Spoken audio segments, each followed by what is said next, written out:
Welcome to the circuit. Today, the 2023 Guinness Book of World Records is finally released, but we're not talking about these kinds of records. The most amazing engineering world records. Let's start with speed. I feel the need for speed. 26 years ago, the thrust supersonic car, literally a rocket on wheels, became the only car to break the sound barrier at 763 miles per hour. That's over 100 miles per hour faster than a Boeing 747. The Thrust SSC has more in common with a plane than a car. It's driven by a Tornado pilot and its engines come from a Phantom jet fighter. The most important part was keeping the vehicle grounded, not only to beat the record, but to keep the pilot alive. Stay very, very precisely controlled, so the car will neither dive into the ground and become the fastest mole in the world, or become an aeroplane and fly. And with the fastest posted speed limit in the world at 99 miles per hour in the UAE, don't expect to pass one of these supersonic cars the next time you're driving to work. What were you doing at 12 years old? I take 15 selfies a day.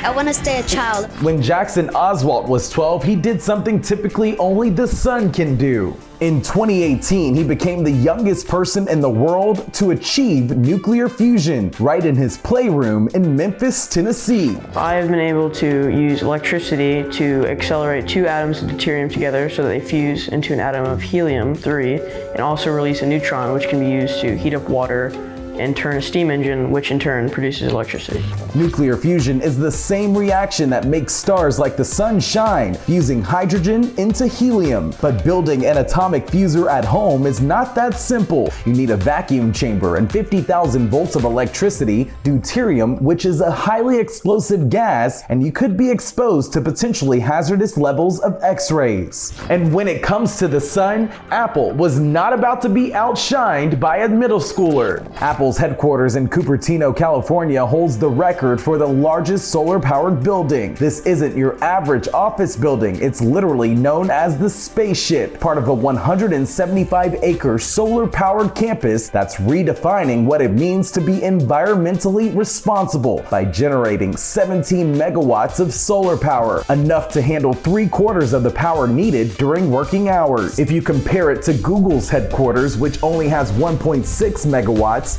Apple's new building can power over 2,000 homes. And finally, this past 4th of July, 1,002 drones celebrated America's divorce from England by lighting up the night sky in North Richland Hills, Texas. Texas-based Sky Elements broke their own previous world record, forming jaw-dropping aerial images of Patriot riders, a giant eagle, and Neil Armstrong himself. That's all for this week. Thanks for joining us. We'll see you right here again at Circuit News TV.